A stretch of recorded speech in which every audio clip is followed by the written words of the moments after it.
Assalomu alaykum. Sharq Trading Online akademiyamizga xush kelibsiz. Bizni ijtimoiy tarmoqlar orqali kuzatayotganlar va bevosita Sharq Trading Online akademiyamiz a'zolari, barchangizga assalomu alaykum deymiz. Bizga sodiq qolgan holatda YouTube kanalimizga a'zo bo'lganingiz uchun hammangizga rahmat. Anchadan beri video dars chiqarmagandik. Bugun Xudo xohlasa bizning kanalimizga a'zo bo'lib bizni kutganliklaring uchun anchadan beri men o'zim ishlatgan, sinovdan o'tgan va ishlatib kelayotgan va hozirda ham ba'zi vaqtlarda, ba'zi jabhalarda foydalanadigan strategiyamni, ya'ni tilladagi scalping strategiyamni sizlarga o'rgatmoqchiman. Gap cho'zib o'tirmayman. Ushbu strategiyani ishlash foizi avvallari 70-80% edi. Hozirgi paytda endi o'zlaring bilasizlar, geoiqtisodiy vaziyat, davlatlar o'rtasidagi siyosiy vaziyatlardan kelib chiqib, tilla deyarli ssenariylarga bo'ysunmayapti. Ya'ni ancha-muncha strategiyalar, ancha-muncha robotlar, ancha-muncha indikatorlar deyarli ish bermay qo'ydi. O'zlaring bilasizlar, davlatlar o'rtasidagi iqtisodiy, siyosiy va boshqa vaziyatlar, ya'ni oldi berdilar hisobiga tilla biz kutgan, biz avvaldan reja qilgan indikatoru, robotu, boshqa ssenariylarimizdan deyarli chiqib ketdi. Ya'ni hozir 2026-yil 27-yanvar holatiga ko'ra tillaning narxini ko'rib turibsizlar, 5000 dan o'tib ketdi. Ya'ni 5053 dollarni tashkil etmoqda. Lekin shunda ham bugun sizlar o'rganadigan strategiya da bemalol 70 bilan 80% o'rtasida ishlab beradi. Bu degani 10 ta сделкаdan 8 tasi yoki 7 tasi kamida ishlaydi degani. Optimal lot tanlab, stabil lot oralig'ida ishlaydigan bo'lsangiz, siz minusda emas, plyusda chiqib ketasiz, Xudo xohlasa. Xo'p, strategiyaning mazmun mohiyati nima edi? Ushbu strategiya aynan yangilik chiqishidan oldin ishlaydi. Ya'ni bu yangilik tillaga aloqador bo'lsa bo'ldi. Farqi yo'q. Yangiligimiz biroz bo'lsa ham tillarni tebrantirib bera olsa bo'ldi. Unaqa kuchli yangilik bo'lishi shart emas. Shunchaki investing.com saytini ochasiz, dollar parasiga qanaqa yangilik chiqyapti? Misol uchun 17.30 da yangilik bormi, 18.00 dami, 19 dami, 18.30 dami yoki 12.30 da chiqadimi yangilik? Ya'ni biroz bo'lsa ham hech bo'lmasa ikkita buqa shoxli deymiz-ku. Yangiligimiz biroz bo'lsa ham tillarni tebrantirib qo'ya olsa, bu strategiya ishlaydi. Ya'ni siz qilgan ochgan bitimlaringiz plyusda yopiladi, Xudo xohlasa. Agar yangiligimiz kuchsiz bo'ladigan bo'lsa yoki bo'lmasa hech qanaqa yangilik yo'q paytda siz savdoga kirib oladigan bo'lsangiz, bilmagan holatda buni ishlashi endi 50 yil bo'ladi. Bu hech qanaqa strategiya emas, shunchaki taxmin savdoga aylanib qoladi. Bozor yursa yurdi, yurmasa yurmaydi degandek bo'lib qoladi. Xo'p, biz avval qanday ishlatardik? Men oldin o'zim foydalanadigan uslubimni ko'rsataman, keyin siz xohlagan yangiligingiz chiqadigan paytga o'zingizga moslashtirib olasiz. Avvallari hammalarga xabarlayman, bor 17.30 da juda ham yaxshi yangiliklar chiqardi. Dollar parasiga chiqardi. Bu albatta tillaga ta'sir qilardi. Ya'ni dollar qatnashgan barcha paralarga ta'sir qilardi.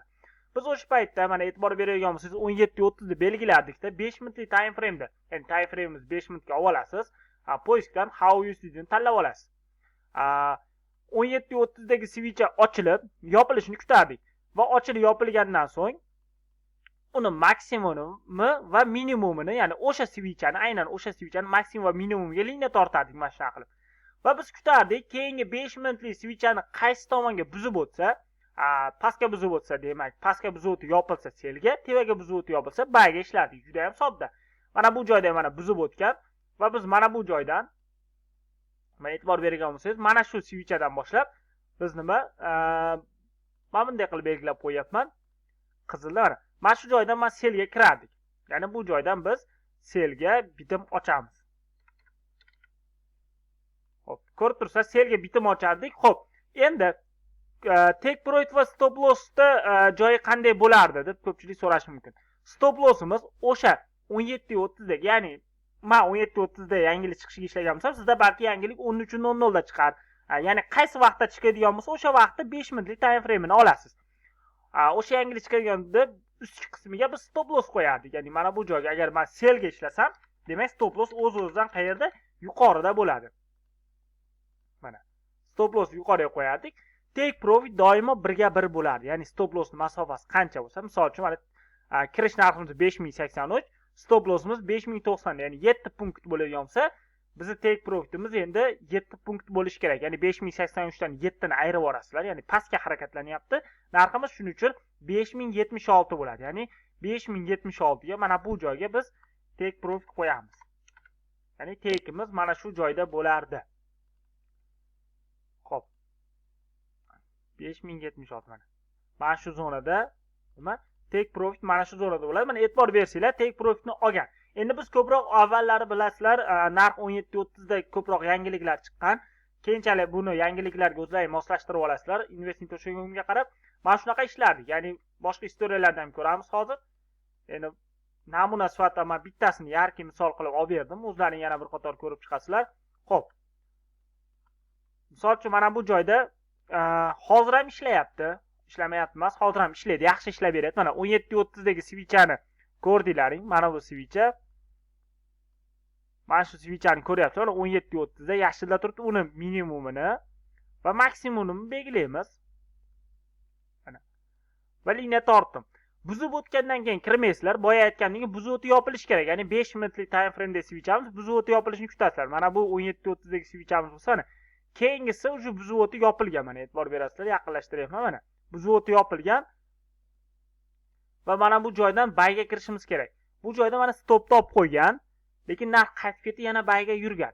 Shuning uchun e'tibor berasizlar. Bu strategiyani ishlatayotganlarni mana hamma narsasini ochiq maslarga aytib ketyapman.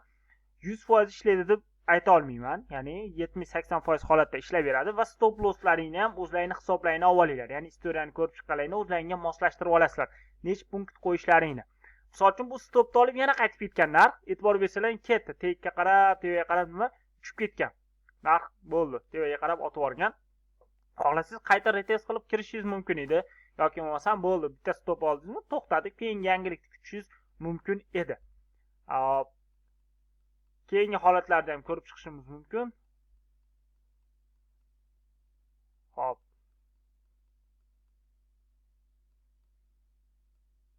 Xo'p, mana bu joyda ham, ya'ni biz ko'proq endi 17.30 da ishlaganligim uchun men sizlarga shuni misolda keltiryapman. Endi xohlasangiz o'zingiz boshqa time frame'dagi yangiliklarga ham moslashtirib olsangiz bo'laveradi. Misol uchun mana 17.30 da mana qizil svichamiz yonib o'chgan, ya'ni sel bo'lib yopilgan. Biz minimum va maksimumni belgilab oldik. Mana bu svichamiz nima? Buzib o'tgan. Demak, biz mana bu joydan selga kiramiz. Hop, liniyani oq bilan belgiladim. Bu joydan mana sel. Uji sel qizartirib qo'yamiz. Stop lossimiz mana buni tevasida bo'ladi. Mana e'tibor berasizlar, qizilga olib qo'ydim stop lossni. Kirish narximiz 4829.78, 4830 degan taqdirimiz ham 32.9, ya'ni 3 punkt bo'lyapti ekan. Stop loss orasi. Demak, take profitni ham примерно 3 punkt orasiga qo'yishimiz kerak. Aytaylik 27 ga qo'ydik, mana take profitni. E'tibor berasizlar, nima? Take profitimizni olgan. Xo'p. Ishlash prinsipi juda ham oddiy. Ko'rib turganlaringdek, men buni 17.30 o'zimga moslashtirgan bo'lsam, men 100% shunaqa ishlashingiz kerak degan joyi yo'q. Siz o'zingizga bemalol moslashtirib oling. Xohlaysiz 18.30 dagi yangilik chiqishiga moslashtirib oling. Xohlang 13.00 dagi yangilik, xohlang 16.00 da bo'ladigan yangilikka. Ya'ni investing.com da qanaqadir yangilik chiqadigan bo'lsa, ya'ni dollar parasida chiqadigan bo'lsa, bu albatta tillarga ta'sir qiladi. Yangilikning sharti qanaqa bo'lishi kerak? O'ta kuchli bo'lmasligi kerak. Ya'ni o'ta kuchli yangiliklar bu bilasizlar, har oyda birinchi jumasida chiqadigan yangiliklar ham o'ta kuchli. Espay, ya'ni boshqa yangiliklarimiz bor, to'g'rimi? Yalpi ichki mahsulotda e'lon qilinadigan yangiliklar bor. Bu paytda siz 5 minutlik time frame tugul 1 minutda uji narx 10-15 punktgacha yurib boradi-da, siz uni orasini belgilab ulgurmaysiz. Lekin o'rtacha chiqadigan yangiliklar, ya'ni sizga sodda tilda tushuntirganimizda, ikkita buqachali yangiliklarimiz, ya'ni yangilikning kuchi bor-ku, 3 ta buqachali, 2 ta buqachali, bitta buqachali deb qo'yamiz, ya'ni bozor tebratadigan. Shu 2 ta buqachalikda narx juda ham yaxshi tebranadi. Ya'ni birdaniga uchib ketmaydi yoki birdaniga cho'kib ketmaydi. Ya'ni mana bu joyda mana biroz yurib olganda narximiz, biroz yurib turib keyin ketgan. Ya'ni srazi nima deydi? Bir tomonga yurib yoki srazi bir tomonga ketib qolmagan. Ya'ni 5 minutda bemalol liniya tizib, keyingi kirish nuqtangizni aniqlab olishingizga vaqtingiz yetadi va stop losslar orasi ham unaqa katta bo'lib ketmaydi. 3 punkt, 4 punkt atrofida bo'ladi. Bemalol tekingiz ham birga bir ishlasangiz qoplaveradi. Ya'ni o'zingizga moslashtirib olasiz. Любой strategiyani birorta insondan o'rganadigan bo'lsangiz, men sizga eng ochiqona maslahatim, o'zingizga moslashtirib oling. Ya'ni birga bir o'zlashtirmang. To'g'ri, o'rganing, lekin o'zingizdan bir yangilik qo'shing yoki o'zingizga moslashtirib, o'zingizga udobniy variantini keltirib oling. Men sizlarga tavsiya beraman, maslahat beraman, majburlamayman. Ya'ni mana shunaqa qilib ishlashingiz mumkin va bir xil lotlarda ishlang.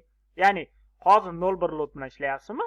Keyingi yangilikdagi vaqtda ham 0.1 lot bilan ishlang. Ya'ni plyusga kirsangiz lotni oshirib yoki minusga kirsangiz lotni oshirib ketavermang. Ya'ni bir xil lotda bo'ladigan bo'lsa, foydangiz, zararingiz hammasi stabil ketadi. Ya'ni oxirida baribir plyusga chiqib ketasiz. 100% strategiya yo'q, ya'ni kechasizlar 100% ishlaydi, ya'ni 10 tadan 10 tasi urib beradi degan joy yo'q. Balki siz istoriyani tekshirganingizda aytaylik 10 tadan 9 tasi o'xshab qolgan bo'lsa, "Voy, mana 90% ekan, zo'r ekan" demang. Qaysidir oyda 7 tasi o'xshab, 3 tasi o'xshamagan bo'ladi-da. Qaysidir oyda 10 tadan 10 tasi ham o'xshab qolgan bo'lishi mumkin.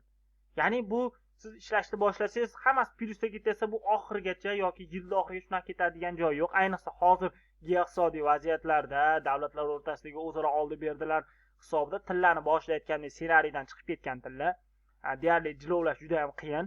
Shuning uchun hamma strategiyalar ham 100% ishlamaydi. Ya'ni kimdadir agar 100% ishlayotgan bo'lsa, omadini bersin deyman. Shuning uchun o'zingiz hisobingizni olib, riskingizni hisobini olib, strategiyani ishlatishni maslahat beraman. Sog' bo'linglar, salomat bo'linglar. Shunchalik hurmat qilib, videoni oxirigacha kuzatganlaringiz uchun kattakon rahmat. Kanalimizdan chiqib ketmaganlaringiz uchun ham rahmat. Xudo xohlasa, sizlarga har kuni imkoniyat darajasida har kuni bo'lmasam kunora o'zimizni bilimimizni, o'zimiz strategiyalarimizni mana shunaqa avvalda ishlatib kelgan, sinovdan o'tgan strategiyalarni video dars orqali qisqa lo'nda dehqonchasiga qilib tushuntirib berishga harakat qilib boramiz va video dars tayyorlab joylab boraman kanalimga. Obuna bo'lib qo'ysanglar xursand bo'laman. Kommentariyada fikrlaringizni qoldiringlar. Yoqqan bo'lsa like, yoqmagan bo'lsa indamay qo'yaverasizlar, o'zim bilib olaman. Shunaqa gaplar yaxshi kunlarda, yaxshiliklarda, plyus savdo kunlarida ko'rishguncha sog' bo'linglar, salomat bo'linglar.